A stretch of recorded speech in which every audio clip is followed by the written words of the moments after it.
പ്രശാന്തേട്ടായി, നമ്മുടെ ബംഗ്ലാദേശിൽ ന്യൂനപക്ഷങ്ങളുടെ പള്ളികൾ കത്തിക്കുന്നു, ക്ഷേത്രങ്ങൾ കത്തിക്കുന്നു. അവിടുത്തെ ന്യൂനപക്ഷം എന്ന് പറയുന്നത് ഹിന്ദുക്കളും ക്രിസ്ത്യാനികളുമാണല്ലോ, വളരെ എണ്ണത്തിൽ കുറവാണ്. പക്ഷേ അവരെയാണ് വ്യാപകമായി ആക്രമിക്കുന്നത് ഈ കലാപത്തിന് ശേഷം. ഇവിടെ ഈ നമ്മുടെ ഹിന്ദുക്കളുടെ ക്ഷേത്രങ്ങളൊക്കെ തകർക്കുകയാണ്. ഇതിങ്ങനെ തകർക്കുമ്പോൾ ഇതിനെതിരെ പ്രതികരിക്കാൻ ആരെങ്കിലും ഉണ്ടോ?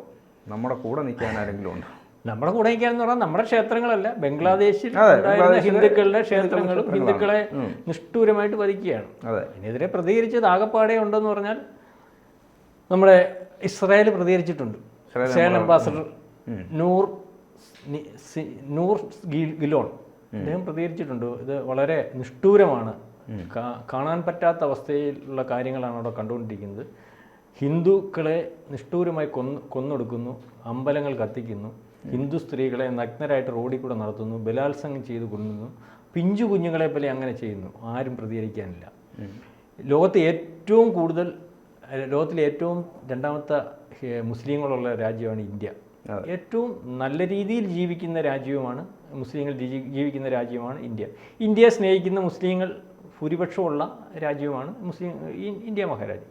ഇവിടെ ഒരു പ്രശ്നവുമില്ലാത്തപ്പോൾ ന്യായമായ കാര്യങ്ങൾ പറയുമ്പോൾ ഇവിടുത്തെ ന്യൂനപക്ഷത്തിന് ക്ഷീണമാണ്, അല്ലെങ്കിൽ ന്യൂനപക്ഷത്തെ പീഡിപ്പിക്കുമെന്ന് പറയുന്ന UN കൗൺസിലും അല്ലെങ്കിൽ അമേരിക്കയും പോലുള്ള രാജ്യങ്ങൾ ഇതിന് യാതൊന്നും പറയുന്നില്ല. കാരണം അവർ ഓപ്പറേറ്റ് ചെയ്ത കലാപമാണല്ലോ.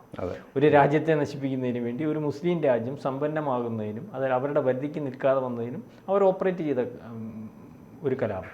ആ കലാപത്തിലൂടെ ഇന്ത്യയിലേക്കും അത് പടർത്താമെന്ന് ആഗ്രഹിക്കുന്ന അമേരിക്ക. അതുകൊണ്ടാണ് ഇത് പറയുന്നത്. ഇതിനകത്ത് ന്യായം പറയാൻ ഇസ്രായേൽ മാത്രമേ ഉള്ളൂ. നമ്മൾ ഇസ്രായേലിനെ ശ്രദ്ധിക്കേണ്ട ഒരു കാര്യം എന്ന് പറഞ്ഞാൽ, എപ്പോഴും ഇന്ത്യക്ക് ചെറുതായിട്ടുള്ള ഒരു ക്ഷീണം വരുമ്പോഴും അല്ലെങ്കിൽ ഹിന്ദുക്കളുടെ ഭാഗം വരുമ്പോഴും ഒക്കെ സംസാരിക്കുന്ന ഒരു രാജ്യമാണ് ഇസ്രായേൽ. അതാണ് ഇസ്രായേലിനോട് നമുക്ക് ഇത്രയും കടപ്പാട്. നമ്മൾ അവരോട് ചെയ്തിട്ടുണ്ടെന്ന് പറഞ്ഞാൽ പണ്ട് അവരെ ചിതറിച്ച സമയത്ത് ഏതാനും കുറേ ആൾക്കാരെ ഇവിടെ നമ്മൾ സംരക്ഷിക്കുകയും അവർക്ക് വേണ്ട കരുതൽ നമ്മളെ ഈ പറയുന്ന പോലെ കരുതിയിട്ടുണ്ടോ എന്ന് പോലും അറിയത്തില്ല. നമുക്ക് അവർ അതിൻ്റെ ഒരു കൂറാണ് അവർ കാണിക്കുന്നത്, പറയുന്നത് മനസ്സിലാവും. അപ്പോൾ എത്രയോ വലിയൊരു കൂറുള്ള അല്ലെങ്കിൽ ഒരു കാര്യത്തിന് എന്നും സ്മരിക്കുന്ന ഒരു ജനതയാണ് ഇസ്രായേലിൽ നിന്ന് നമ്മൾ മനസ്സിലാക്കണം. 2013 തൊട്ട് ഇതുവരെയുള്ള കണക്ക്, ഔദ്യോഗിക കണക്ക്, ഇപ്പോഴത്തെ കണക്കെടുക്കാൻ പറ്റത്തില്ല, ഏതാണ്ട് 4000 ഹിന്ദുക്കളെ അവിടെ കൊന്നു കഴിഞ്ഞു ബംഗ്ലാദേശിൽ. ഇപ്പം നടക്കുന്നതിന് കണക്കെടുക്കാൻ ആരുമില്ലല്ലോ. കണക്കെടുക്കുന്ന ഒരു ഗവൺമെന്റ് സംവിധാനമോ അല്ലെങ്കിൽ പട്ടാളമോ പോലീസോ അല്ലെങ്കിൽ ഗവൺമെന്റ് കീഴിലുള്ള ഉദ്യോഗസ്ഥ വൃന്ദമോ വല്ലതും ഉണ്ടെങ്കിൽ അല്ലേ കണക്കെടുക്കാൻ പറ്റുള്ളൂ. അപ്പം ഇത്തരത്തിൽ യാതൊരു കണക്കുമില്ല. അവർ ഈ ഒരു കലാപത്തിൻ്റെ പുറകിൽ, അതായത് വളരെ സമ്പന്നമായിട്ട് പോയിക്കൊണ്ടിരുന്ന ഒരു രാജ്യം, ആ രാജ്യം നാളെ കാലത്തെ പാകിസ്ഥാനപ്പുറം ദരിദ്ര രാജ്യമായിട്ട് നമ്മുടെ ബംഗ്ലാദേശ് മാറുകയാണ്. അത് അഫ്ഗാനിസ്ഥാൻ പോലെയും ഈ പറഞ്ഞതുപോലെ പാകിസ്ഥാൻ പോലെയും ഈ അടുത്ത സമീപ പ്രദേശങ്ങളിൽ കിടക്കുന്ന മുസ്ലിം രാജ്യങ്ങളെ അറിയാമല്ലോ. ഇപ്പോൾ ഇറാൻ്റെയും നേരത്തെ ഈ നിലപാട് കൊണ്ട് ഇറാൻ്റെ അവസ്ഥ വലിയ സമ്പന്നമൊന്നുമല്ല, ഇപ്പോൾ പിടിച്ചു വരുന്നതേ ഉള്ളൂ. അപ്പം ഈ മാതിരി രാജ്യങ്ങളെ ദരിദ്രമാക്കി മുസ്ലിങ്ങളെ തീവ്ര മുസ്ലിങ്ങളെ സൃഷ്ടിച്ച് ശരിയായിട്ട് പറഞ്ഞാൽ മുസ്ലിം ജനതയെ ഇല്ലായ്മ ചെയ്യുന്നത് പണ്ട് തൊട്ടേ ഈ അമേരിക്ക ചെയ്തുകൊണ്ടിരിക്കുന്ന ഒരു കാര്യം. അമേരിക്ക ചെയ്തുകൊണ്ടിരിക്കുന്ന കാര്യം എന്ന് പറഞ്ഞാൽ നിങ്ങൾക്കറിയാം, ഒസാമ ബിൻ ലാദനെ സൃഷ്ടിച്ച അമേരിക്ക, IS സൃഷ്ടിച്ച അമേരിക്ക. ഇതിനെല്ലാം അങ്ങോട്ട് പറഞ്ഞു വിട്ടിട്ട് തീവ്ര വരം കൊടുത്ത പോലെ അല്ല, അത് അവരുടെ കയ്യിൽ നിൽക്കാതെ വരുമ്പോൾ അവർ അതിനെ കാച്ചിട്ട് വേറെ ആളിനെ പ്രൊമോട്ട് ചെയ്യും. എന്നിട്ട് ഇതിനെയെല്ലാം ഈ തീവ്രത പറഞ്ഞു വിട്ടിട്ട് മര്യാദയ്ക്ക് രാജ്യ പുരോഗതിക്കും അല്ലെങ്കിൽ ലോകത്തിൻ്റെ പുരോഗതിക്കും ഒപ്പം നടന്നു നീങ്ങുന്ന മുസ്ലിം രാജ്യങ്ങളെ നശിപ്പിക്കുന്ന ഒരു പ്രവണതയ്ക്ക് വേണ്ടിയാണ് ഹമാസിനെ ഉണ്ടാക്കിയത്. ശരിക്കും പറഞ്ഞാൽ പാലസ്തീൻ ഇതിനകത്ത് ഹമാസിനെ ഉണ്ടാക്കി വിട്ടത് അന്ന് നമ്മളീ പറഞ്ഞൂടെ ഇസ്രായേലാണ്. അപ്പം ഇത് മനസ്സിലാക്കാതെ ഇവിടുത്തെ പാവം പിടിച്ച മുസ്ലിങ്ങൾ, അതായത് സാധാരണക്കാരായിട്ടുള്ള മുസ്ലിങ്ങൾ തീവ്രമായിട്ടുള്ള മതപഠനം, ഇന്നത് ചെയ്താൽ സ്വർഗം കിട്ടും, ഇവിടെ ഇത് നമ്മുടെ ഒരു ഇടവേളയാണ്, നമ്മുടെ യഥാർത്ഥ ജീവിതം അങ്ങ് സ്വർഗത്താണ്, സ്വർഗത്തിൽ എന്ന് ഇന്ന കാര്യങ്ങൾ കിട്ടും, ഇന്ന കാര്യങ്ങൾ കിട്ടണമെങ്കിൽ നമ്മൾ മുസ്ലിങ്ങളല്ലാത്തവരെ കൊല്ലണം, അല്ലെങ്കിൽ അവനെ തലക്കറുത്ത് കൊല്ലണം, അവൻ്റെ ജീവിതം നശിപ്പിക്കണം, അവനെ ശത്രുവായിട്ട് കാണണം എന്നൊക്കെ പറഞ്ഞിട്ട് ഈ ആൾക്കാരെ കൂട്ടി വിട്ട് ഈ രാജ്യങ്ങളെ നശിപ്പിക്കുകയും ഈ ജനതയെ തന്നെ എന്നും വൈരത്തിൽ നിർത്തുകയും ഇല്ലായ്മ ചെയ്യുകയും ചെയ്യുന്നൊരു സമയമാണ്. അതാണ് ഇപ്പം ബംഗ്ലാദേശിലെ ഈ കലാപത്തിന് ശേഷം സംഭവിച്ചുകൊണ്ടിരിക്കുന്ന കാര്യങ്ങൾ. നിങ്ങൾക്കറിയാം, കഴിഞ്ഞ ദിവസം ഒരു വ്യാപകമായിട്ട് പ്രചരിക്കുന്ന ഒരു വീഡിയോ ആണ്, സൂവിൽ കയറി ജന്തുക്കളെ പിടിച്ചു. എന്തൊരു നിഷ്ഠൂരമായിട്ടുള്ള കാര്യം. അതായത് മിണ്ടാപ്രാണികൾക്ക് പോലും ആ രാജ്യത്ത് രക്ഷയില്ല. അപ്പോൾ പിന്നെ അല്ലാത്തവരുടെ കാര്യം പറയണം. മിണ്ടാ പ്രാണികൾക്ക് പോലും രക്ഷയില്ല. ജീവനും കൊണ്ട് ഓടുക, എന്നിട്ട് ഓടിച്ചിട്ട് പിടിച്ച് ഇതിനെ തല്ലിക്കൊന്ന് കൊണ്ടുപോവുക. ആളുകളെ അത് മാത്രമേ ഈ മനുഷ്യരെ തല്ലിക്കൊല്ലുകയാണ്. തല്ലിക്കൊല്ലു അല്ല വെടിവെച്ച് കൊല്ലുമെങ്കിൽ നിമിഷം തല്ലിക്കൊല്ലും, വടി വെച്ച് തല്ലിക്കൊല്ലുകയാണ്. അതായത് ഒരു പേപ്പട്ടിയോട് കാണിക്കുന്ന മര്യാദ പോലും തല്ലിക്കൊല്ലും. അവിടുത്തെ ഒരു സംഗീത സംവിധാനമുണ്ട് ലോക നിലവാരത്തിലുള്ള, അദ്ദേഹം ജീവൻ കൊണ്ട് രക്ഷപ്പെട്ടു. അദ്ദേഹത്തിൻ്റെ ഏതാണ്ട് 250ഓളം അംഗീകരിച്ചിട്ടുള്ള വ്യത്യസ്തമായിട്ടുള്ള ഇൻസ്ട്രുമെന്റ്സ്, ഈ സംഗീതോപകരണം മൊത്തം കത്തിച്ചു കളഞ്ഞു, വീട് കത്തിച്ചു കളഞ്ഞു. ഒരു സംവിധായകനും ഒരു അദ്ദേഹത്തിന്റെ മകൻ്റെ ഒരു നടനും ഉണ്ടായിരുന്നു, അവരെ കൊന്നു കളഞ്ഞു. ഇതൊന്നും വിദ്യാർത്ഥികളല്ല, ഒന്നുമല്ല, വിദ്യാർത്ഥി സമീപനമുള്ള ആളുകളാണ്. അവരുടെ ഒരു മനോഭാവമാണല്ലോ. ജോണ, ഇതിനകത്ത് നമ്മൾ മനസ്സിലാക്കേണ്ട ഒരു കാര്യം എന്ന് പറഞ്ഞാൽ എന്തുവായിരുന്നു സമരത്തിന് കാരണം ന്യായമായിട്ട് സംവരണം അങ്ങ് ന്യായമായിട്ട് നമുക്ക് അങ്ങ് എടുക്കാം. സംവരണം ന്യായമായിട്ട് എടുക്കും. 30% സംവരണം കൊടുക്കാൻ പറ്റത്തില്ല അവിടുത്തെ വിദ്യാർത്ഥികളും അല്ലെങ്കിൽ യുവജനങ്ങളും സമരത്തിന് വേണ്ടി. പക്ഷേ അവർ അംഗീകരിച്ചല്ലോ അത്. സുപ്രീം കോടതി റദ്ദാക്കി 7% സമരം അവസാനിച്ചില്ലല്ലോ.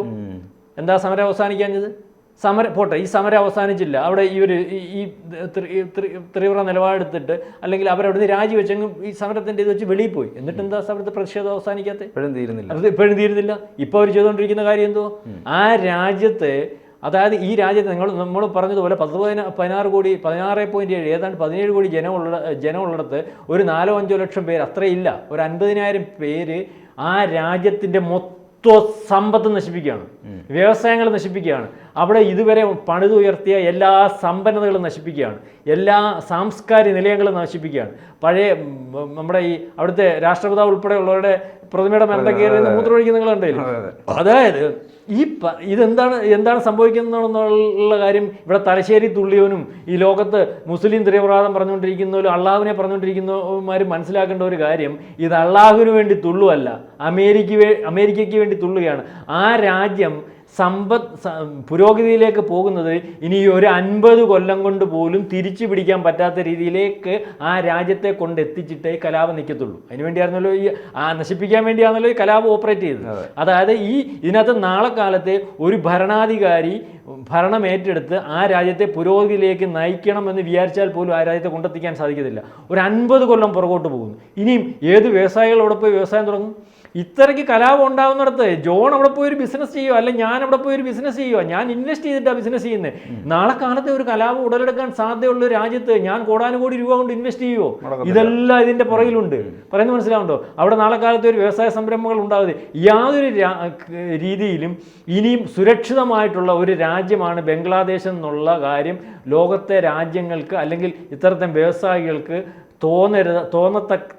തോന്നാത്ത രീതിയിൽ പാകിസ്ഥാനുമായിട്ട് ഉപയോഗിക്കാൻ, അഫ്ഗാനിസ്ഥാനുമായിട്ട് വേണം ഇനി ആ രാജ്യത്തെ ഉപയോഗിക്കാൻ. അതെ, അഫ്ഗാനിസ്ഥാനിൽ ഇപ്പോഴത്തെ അവസ്ഥ ഉണ്ടല്ലേ? അഫ്ഗാനിസ്ഥാനിലെ ആ അവസ്ഥ എത്തിച്ചാരെന്നറിയാം? അമേരിക്ക അവിടുന്ന് പിന്മാറിയപ്പോൾ നമ്മൾ വിചാരിച്ചു സ്വതന്ത്രമായിട്ട് അല്ല, അമേരിക്കയുടെ നേതൃത്വത്തിൽ ഒരു ഗവൺമെൻറ് ഇവിടെ വേണമായിരുന്നു. അവരവിടെ എന്തിൻ്റെയൊക്കെ കണ്ണുവെച്ചിട്ടുണ്ടായിരുന്നു. അതെല്ലാം അവിടുന്ന് പണ്ട് ബ്രിട്ടീഷുകാർ ഇവിടുന്ന് ഇന്ത്യയിൽ നിന്ന് കൊണ്ടുപോയിട്ട് നമ്മളെ കരിമ്പ് ചവച്ചിട്ട് ചണ്ടി വെക്കുന്ന പോലെ ഇനിയൊന്നും അവർക്കറിയാവുന്ന ഒന്നും ഇല്ലാത്ത സമയത്ത് അവർ തിരിച്ചു പോയി എന്ന് പറഞ്ഞ പോലെ അവിടുന്ന് തിരിച്ചു പോയി. ഇപ്പോൾ അവിടെ ഭരിക്കുന്ന ആരാ? താലിബാൻ. നമ്മൾ അരി കൊടുത്തിട്ട് ഭക്ഷണം കഴിക്കുന്നു, നമ്മളും കൊടുക്കുന്നുണ്ട് അരി ആ രീതിയിലേക്ക്. എന്നിട്ട് നാളത്തെ കാലത്ത് അവിടെ നേതാക്കന്മാർക്ക് അത്യാവശ്യം പെണ്ണുങ്ങളെ അല്ലെങ്കിൽ ഭോഗിക്കാൻ പെണ്ണുങ്ങളെ കിട്ടും, അവർക്ക് ആവശ്യത്തിന് പൈസ കിട്ടും. ഈ സംവിധാനം സമ്പന്നരാണല്ലോ, പാവപ്പെട്ട ജനങ്ങളാണ്. ഇവരെല്ലാം താമസിക്കുന്നത് ലണ്ടനിലും, അവരെല്ലാം അവിടെ സെറ്റിൽഡ്. ഹമാസിന്റെ നേതാക്കന്മാരും അവിടെ ആണല്ലോ. ഇപ്പൊ ഇവിടെ ഇപ്പം ഇവിടുത്തെ ഇത് ഓപ്പറേറ്റ് ചെയ്യുന്ന നേതാക്കന്മാരും അവിടെ ആണല്ലോ, അവർക്ക് കുഴപ്പമൊന്നുമില്ല. അപ്പൊ ഇത് ഓപ്പറേറ്റ് ചെയ്ത് കൊടുത്താൽ കോടാനുകോടി രൂപയാണ് വന്നത്. ഇപ്പൊ തന്നെ അവിടെ പ്രധാനമന്ത്രി ആയിട്ട് തീരുമാനിച്ച ഒരു അദ്ദേഹം യൂനുസ് ഖാൻ, അദ്ദേഹത്തിന് അമേരിക്ക ഈ സമാധാനത്തിനുള്ള ഇത് കൊടുത്ത് അദ്ദേഹത്തിൻ്റെ കഴിഞ്ഞ ദിവസം ഞാൻ വായിച്ചു, അദ്ദേഹത്തിൻ്റെ വരുന്ന കോടികളുടെ കണക്ക്, അദ്ദേഹത്തിൻ്റെ അക്കൗണ്ടിൽ കോടാനുകോടി രൂപയാണ് വരുന്നത്. അമേരിക്ക ഉൾപ്പെടെയുള്ള രാജ്യങ്ങൾ മനസ്സിലാവുന്നുണ്ട്. ഈ കോടാനുകോടി രൂപ പട്ടാളത്തിന് കൊടുത്തു, അല്ലെങ്കിൽ അവിടുത്തെ രാജ്യവിരുദ്ധ ശക്തികൾ. അതുകൊണ്ടാണല്ലോ അദ്ദേഹം യഥാർത്ഥത്തിൽ രാജ്യത്തിന് പുറത്തായിരുന്നു, അദ്ദേഹത്തിന് രാജ്യത്തിന് പുറത്ത് നിർത്തിയിരുന്നതാണ്. അദ്ദേഹത്തിന് കേസുണ്ട്, രാജ്യത്ത് വരാൻ പറ്റില്ല, അമേരിക്കയിലായിരുന്നു. അതുകൊണ്ടാണ് ഈ വേറെ ഒരു നേതാവിനെയും അവിടെ കൊണ്ടുവരാതെ പെട്ടെന്ന് ഇദ്ദേഹത്തെ അവിടെ പ്രധാനമന്ത്രിയാക്കുന്നു എന്ന് പറയുമ്പോൾ തന്നെ അതിനകത്ത് വ്യക്തമാണ്. എന്ന് വെച്ചാൽ ഇനി ഒരു കാലത്തും അഫ്ഗാനിസ്ഥാൻ എന്ന് പറയുന്ന രാജ്യം ചൈനയുടെയും പാകിസ്ഥാൻ്റെയും അമേരിക്കയുടെയും ഒക്കെ താല്പര്യത്തിനപ്പുറം പോകരുത്. ഒരു കാലത്തും ജനാധിപത്യ സംവിധാനത്തിൽ ആ രാജ്യം പോകരുത്. ഒരു കാലത്തും സ്വയം പുരോഗതിയിലേക്ക് ആ രാജ്യം പോകരുത്. ആ അവസ്ഥയിലേക്ക് ആ രാജ്യത്തെ കൊണ്ടെത്തിക്കുന്നു. അതിന് കൂട്ടുനിൽക്കുന്ന കുറേ ഈ ദൈവത്തെ നേരിട്ട് കാണാൻ പറ്റുമെന്ന് വിചാരിക്കുന്ന കുറേ തിരുമണ്ടന്മാർ ആയിട്ടുള്ള ആൾക്കാർ ഈ ലോകത്ത് എല്ലായിടത്തും ഉണ്ട്. അവർ തന്നെയാണ് മുസ്ലിം ജനതയുടെ അന്തകർ.